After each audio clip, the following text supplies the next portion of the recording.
Hey guys, welcome to BTech. I'm Basil. This is a new HTC One A9. Flagship of sorts, in some regions, not others. What we have here is a really good looking phone that feels great in the hand. Has a pretty different spec sheet to what we've seen from HTC in the past, but in the same breath manages to impress on a lot of levels. It also grabbed people's attention because there's no getting around the fact it looks pretty similar to an iPhone 6S. If you want to know more about how it does compare against the iPhone, make sure you check out Gina's video, well, basically questioning whether this was designed around an iPhone. This video though is all about the HTC One A9, and I'm going to deep dive because there is a lot to talk about on this phone. First off, the design feels really great in the hand. You've got actually a different texture around the back and front. So the sides are a kind of polished metal, as you can see, whereas the back is a blasted metal. This is reminiscent of the HTC One M9, so it carries that forward. You have no front-facing boom sound speakers, so that is a real sad thing that this phone has lost that. But what you do get instead is a bottom firing speaker, and you also get HD audio support. So you've got a really high quality DAC in there. HTC was saying so long as your headphones are good enough, this is going to give you amongst the best quality audio that you will have got from a headphone to date in a smartphone. Now, as far as the front of the device goes, you can see a fair few elements. For starters, there's that 5-inch display. It's an AMOLED Full HD panel, so 5 inches, 441 pixels per inch or thereabouts. In addition, up at the top, you can also see that front camera. It's an ultra pixel camera clocking in at around 4 megapixels. It's also got a nice wide open aperture as well, f2.0. You can also see that the whole styling is very reminiscent of an iPhone. There down at the base, you've got that fingerprint scanner and home button, again a lot like an iPhone, but you do have an HTC insignia to differentiate that. So this acts as a home button. It is a soft key, it is not a click hard key. What it also does, like I said, is it unlocks your phone. So be it with a thumbprint, be it with a fingerprint, you can assign multiple fingers. We've got 4 on here. Right hand side, you've got a beautiful power button. I say beautiful not because it looks really beautiful, but because I can feel that a mile off. The texture just means it's very easy to navigate over these buttons with a thumb. You've also got a volume rocker as well. Down at the base, you've got that 3.5mm headphone jack and a micro USB connector. It's a USB regular, not USB Type-C. Loud speaker, left hand side, micro SD card and a nano SIM card slot. Now that micro SD card slot is invaluable because this thing runs Marshmallow, available in 16GB versions and 32GB versions. Pair that with an SD card, and what that SD card will do, it'll fuse with the internal memory so you can install applications on it. Just like, I think it's Arcos have been pushing that tech for a while. It's actually now baked into Marshmallow, which is ace. You've also got a nano SIM card slot. Up at the top, a weird plastic banding that kind of breaks things up, but if it means better reception, which it may do, then won't really be complaining too much. On the back, you've got a centered camera as well as a flash. It's a dual tone flash, and the camera itself is 13 megapixels, optically image stabilized, paired with an f2 aperture. No 4K video on here, but you do have that OIS, optical image stabilization, and HTC has assured us that it is best in class. We'll actually take a picture of my lens cap in a short while and see how the camera UI stacks up. As far as the actual UI itself goes, it looks really pretty beautiful on this display, that AMOLED display being nice and vibrant right there.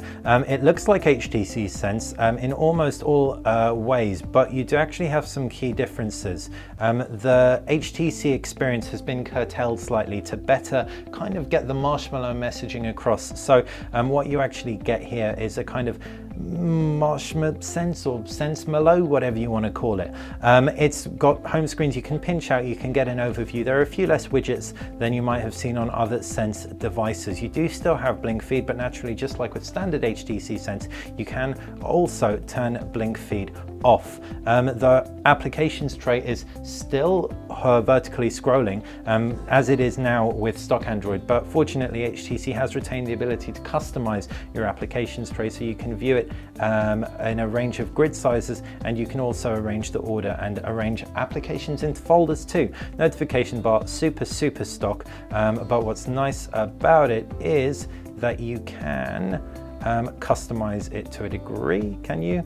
No, you can't actually. So that's an interesting point. It doesn't appear like you can customize your applications tray, but the more you use any of these quick toggles, the more they will populate the notification shade even. Sorry if I said applications tray there. So that's pretty much the UI in a nutshell. It's HTC Sense, which is historically very, very smooth. And the fact you've got Marshmallow on here also means you've got Now on Tap as well. For anyone who doesn't know what Now on Tap is, just find something or an article or whatever it is, just tap through on it. And then you long press the home button. I might not be connected to the internet, so let me just, oh, there I am. Let me jump out of that. Let's take a look at the Huffington Post EastEnders post. I can just long press and it will actually find information about whatever is on my display. So it knows I'm talking about EastEnders, and it's got Danny Dyer and all the actors who are in EastEnders there, and everyone who is mentioned in the post. So I could jump straight through to web searches on that. So this is pretty exciting because it is the first device that I've seen with Marshmallow and a custom experience over the top, even if it is a curtailed sense, like I said. Moving on to the cameras, and the 4 ultra pixel camera on the front should perform well in low light. The 13 megapixel camera around the back should perform well in pretty much any light. We can see right here, I've got it actually launching in manual mode. You've got pro mode, you've got hyperlapse, which allows you to speed things up quite nicely. You've also got slow motion, panorama, camera, and selfie. So I'm going to actually jump straight into the regular camera mode, and let's position that right there so you can all see it beautifully in frame. Just took a quick picture, and that's the picture. It looks really nice and sharp. We're in pretty great lighting here. We can quickly jump out of that, flip into pro mode, and we can now go on to the closest focal range so we can see how close you can get on this thing.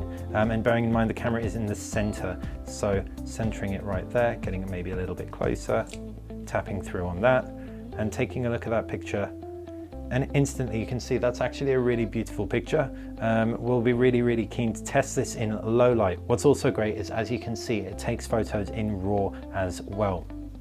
Other specs around the device include a Snapdragon 617 processor under the hood. Really surprising that HTC didn't go with an 8 series processor, but the 617 brings with it a few real advantages here. For starters, this will be able to support up to Quick Charge 3.0, so that battery under the hood will charge in double time.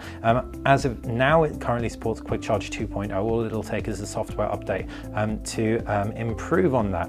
In addition to that, it's got 3 GB of RAM or 2 GB of RAM, depending on the region you're in. If you're here in the UK, you'll pick up the 2 GB of RAM version, and that 2 GB version has 16 GB memory. The 3 GB version, which is the one I've got here, which is available in the US, is going to have 32 GB of onboard memory. So it's a bit of a confusing one, but basically anyone in the UK, you'll get 2 GB with 16 GB, and anyone in the US, 3 GB with 32 GB. Now that isn't really the end of the world, as it might once have been, based on what I've said about the SD card support and Marshmallow. It'll hard bake, so even if you have 16 GB of memory on board, you should be able to get all your apps and games on here with no problem whatsoever.